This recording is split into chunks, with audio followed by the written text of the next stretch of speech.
Dua isu utama yang kita bahas pada acara evaluasi ini. Yang pertama terkait dengan kebijakan Yonasi dan PPDB, dan yang kedua tentang kebijakan guru P3K. Karena itu maka evaluasi ini kami selenggarakan sebagai upaya untuk mendapatkan masukan-masukan yang bermakna, masukan-masukan penting dari pengalaman Bapak Ibu sekalian, para kepala dinas pendidikan yang berkecimpung langsung dalam melaksanakan dua kebijakan tadi. Jadi intinya Bapak Ibu, ini mohon dikaji lagi apakah akan diteruskan ataukah akan kembali ke sistem yang lama. Silakan nanti didiskusikan. Saya yakin Pak Menteri juga sudah berkoordinasi dengan Kementerian PU. Anggarannya sudah ada. Jangan sampai ada lagi sekolah-sekolah yang roboh, bocor. Jangan sampai ada lagi sekolah-sekolah yang rusak. Ini nanti silakan Pak Menteri berkoordinasi dengan Pak Menteri PU, sekolah-sekolah mana saja yang nanti akan mendapatkan bantuan untuk negeri dan swasta.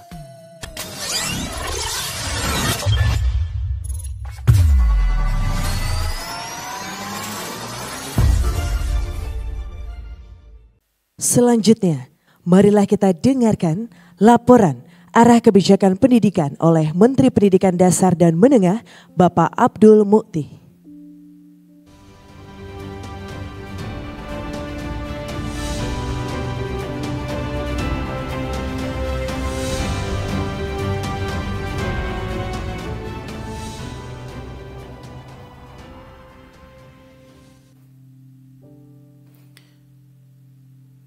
Yang mulia Wakil Presiden Republik Indonesia, Bapak Gibran Rakabuming Raka, yang terhormat Wakil Menteri Pendidikan Dasar dan Menengah, yang terhormat Ibu Ketua Komisi 10 DPR RI, beserta anggota Komisi 10 yang membersamai kita pada acara pagi hari ini. Yang kami hormati Deputi Bidang Koordinasi Peningkatan Kualitas Pendidikan dan Moderasi Beragama, Kementerian Koordinator Bidang Pembangunan Manusia dan Kebudayaan,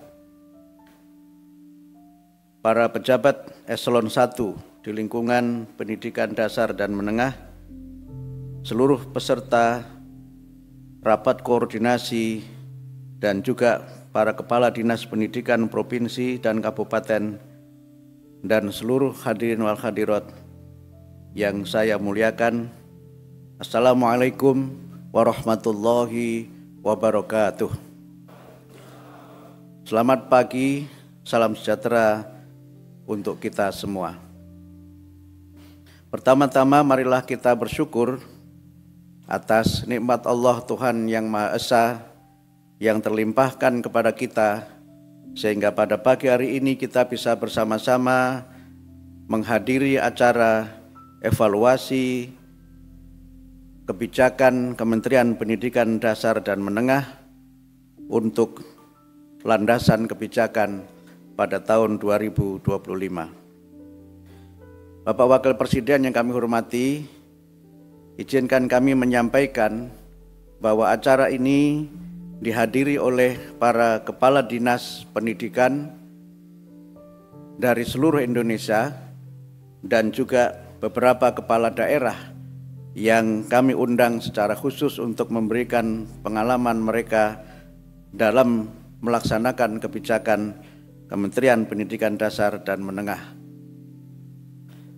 Acara ini kami maksudkan sebagai bagian dari upaya kami untuk memperbaiki kinerja atas kebijakan-kebijakan yang telah dilaksanakan oleh Kementerian Pendidikan. Dua isu utama yang kita bahas pada acara evaluasi ini, yang pertama terkait dengan kebijakan Yonasi dan PPDB, dan yang kedua tentang kebijakan guru P3K. Ini merupakan dua isu yang memang menjadi polemik di masyarakat, Bahkan isu itu sudah mengemuka sebelum saya serah terima jabatan dengan Mas Nadiem Anwar Makarim.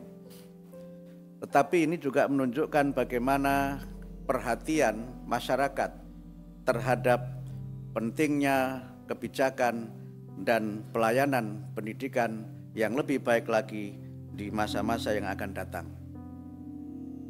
Satu hal yang ingin kami tekankan pada kesempatan ini sesuai dengan visi Kementerian Pendidikan Dasar dan Menengah yang mengacu kepada pembukaan Undang-Undang Dasar 45, Undang-Undang Sistem Pendidikan Nasional dan Program Astacita. Kami berusaha untuk memberikan pelayanan pendidikan yang bermutu untuk semua. Ini merupakan arah besar agar setiap warga negara berhak mendapatkan pelayanan pendidikan yang bermutu. Ada dua aspek penting dalam kaitan pencapaian visi ini. Yang pertama berkaitan dengan kebijakan-kebijakan yang menjadi landasan konstitusional di dalam kami melaksanakan tugas dan amanah sebagai Menteri Pendidikan Dasar dan Menengah.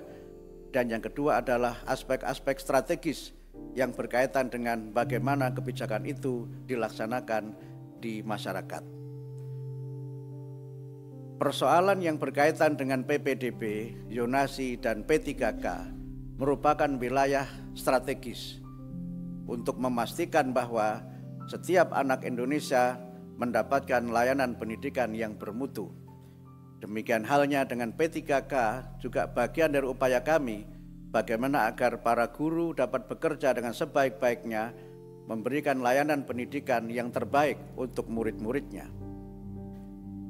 Banyak hal yang memang harus kita lihat kembali dari kebijakan itu. Tetapi yang ingin kami tegaskan pada kesempatan ini terkait dengan zonasi pada khususnya, tentu ada spirit dan filosofi yang mendasarinya. Zonasi menjadi kebijakan strategis untuk memastikan bahwa setiap anak Indonesia mendapatkan layanan pendidikan yang bermutu yang tidak jauh dari tempat tinggal mereka. Selain itu, zonasi yang di situ terdiri atas murid-murid dari berbagai kelas sosial juga dimaksudkan agar terjadi proses integrasi sosial di antara para murid di lingkungan atau di wilayah tertentu.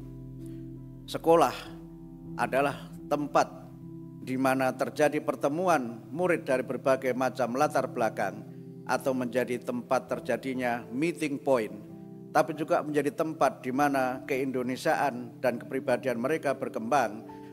Sekolah dalam hal ini berfungsi sebagai proses pelayanan pendidikan yang memungkinkan terbangunnya keindonesiaan tanpa meninggalkan identitas kepribadian mereka sebagai putra-putri di daerah masing-masing.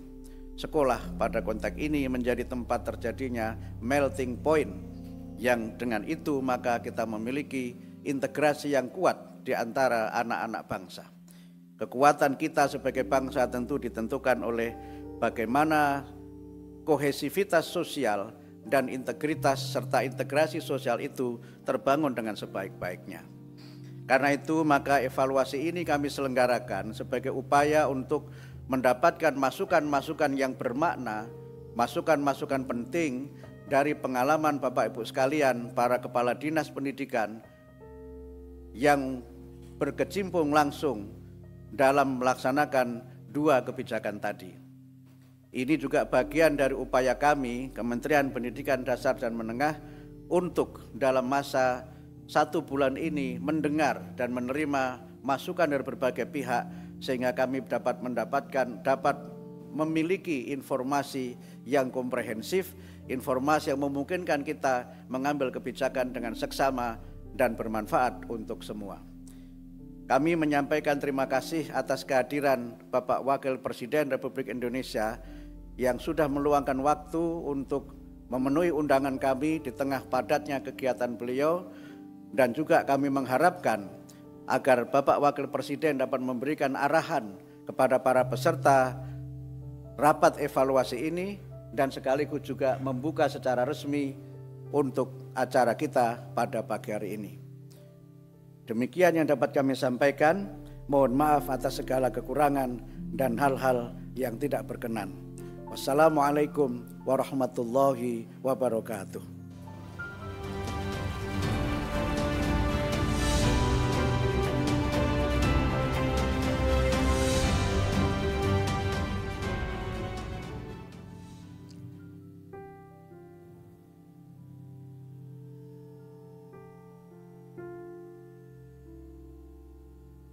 Hadirin yang berbahagia, selanjutnya marilah kita simak bersama pengarahan Wakil Presiden Republik Indonesia dilanjutkan dengan pemukulan gong sebagai tanda peresmian pembukaan rapat koordinasi evaluasi kebijakan pendidikan dasar dan menengah.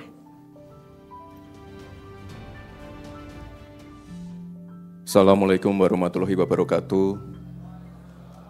Salam sejahtera, shalom, om swastiastu, namo buddhaya, salam kebajikan, rahayu, rahayu. Yang saya hormati Pak Menteri, Bu Ketua Komisi 10 dan seluruh anggotanya, kepada para kepala dinas yang mengikuti rakor pada pagi hari ini. Mungkin langsung ditampilkan saja. Ini adalah surat yang saya kirim waktu saya masih jadi wali kota. Saya kirim surat ini ke Pak Menteri Pendidikan. Ya, namun kemarin saya cek ke Pak Sekda dan kepala dinas yang ada di Solo, surat ini belum mendapat tanggapan.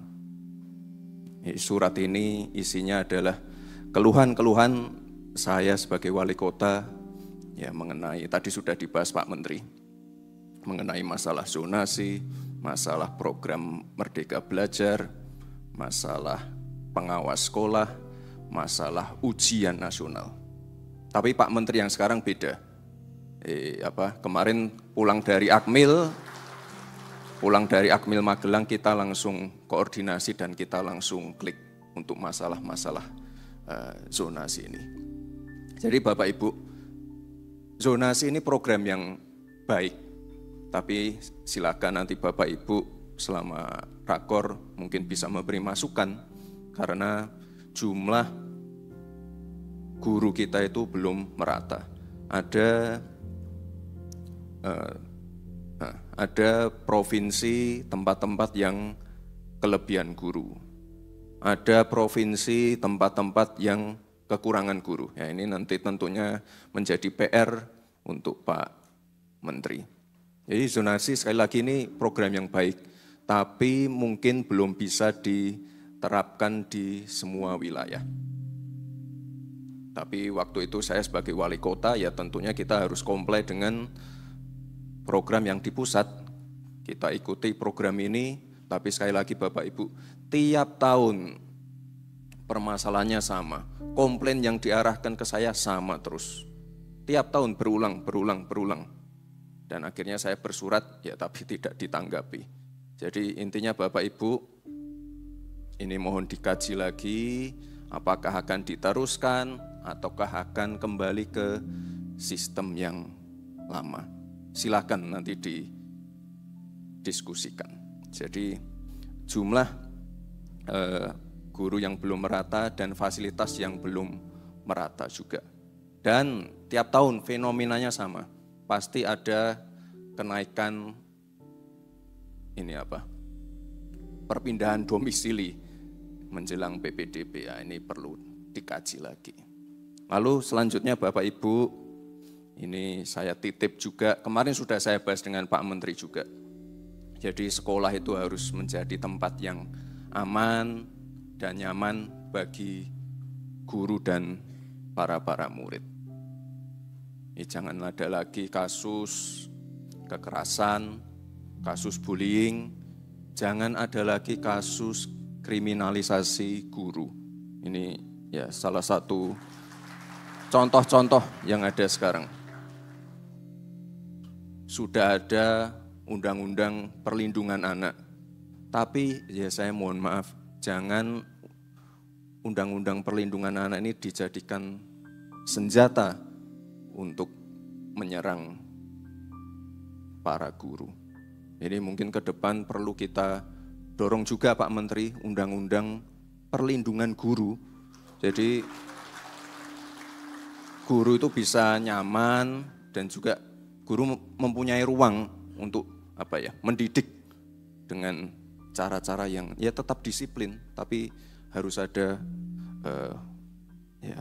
undang-undang dan perlindungannya. Jadi saya mohon Bapak Ibu jangan sampai ada lagi terjadi kasus-kasus seperti ini. Kemarin juga sudah kami bahas dengan Pak Menteri bagaimana anak-anak yang menjadi korban kekerasan seksual dan lain-lain ini harus mendapatkan atensi khusus. Jangan sampai mereka malah dikeluarkan dari sekolah. Kalau bisa kita beri atensi khusus, kalau bisa dibangunkan sekolah khusus untuk mereka. Ini idenya Pak Menteri ya, bukan ide saya. Dan ini saya kira ide yang sangat baik dan saya kira nanti kalau dilaporkan ke Pak Presiden Prabowo, beliau pasti akan menyambut baik juga. Jadi sekolah khusus untuk para korban-korban kekerasan. Ini saya kira sangat baik sekali. Jadi jangan sampai mereka ditinggal, mereka tuh malah harus dapat mendapatkan atensi khusus. Kemarin sebelum ini kemarin sempat kita bahas juga, mungkin ini juga teman-teman media sudah banyak mendengar bagaimana nanti akan diterapkan pelajaran matematika di tingkat TK. Saya kira ini sangat baik. Dan kemarin saya titip ke Pak Menteri di rapat terakhir kita, ini kalau bisa mungkin di tingkat SD atau SMP, mungkin diterapkan juga sekolah pelajaran coding. Jadi jangan sampai kita kalah dengan India, karena sekali lagi Bapak Ibu, ya untuk menuju Indonesia emas kita butuh generasi emas. Kita pengen lebih banyak lagi ahli-ahli coding, ahli-ahli AI, ahli-ahli machine learning, dan lainnya. Mari selanjutnya. Ya, ini saya yakin Pak Menteri juga sudah berkoordinasi dengan Kementerian PU. Ya. Anggarannya sudah ada. Ya, jangan sampai ada lagi sekolah-sekolah yang roboh, bocor. Jangan sampai ada lagi sekolah-sekolah yang rusak. Ini nanti silakan Pak Menteri berkoordinasi dengan Pak Menteri PU, sekolah-sekolah mana saja yang nanti akan mendapatkan bantuan untuk negeri dan swasta. Jadi sekali lagi kita pengen kebijakan ini, anggaran ini bisa tepat sasaran sehingga langsung mengena ke penerima manfaatnya. Itu. Nah, terakhir Bapak Ibu, saya titip program makan siang gratis.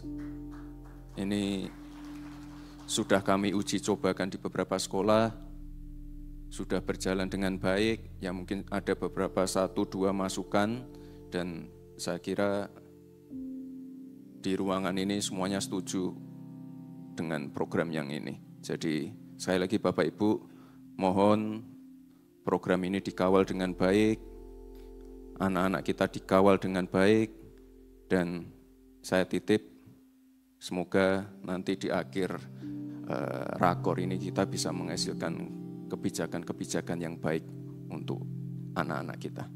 Terima kasih Bapak Ibu, selamat mengikuti rakor. Terima kasih. Wassalamualaikum warahmatullahi wabarakatuh.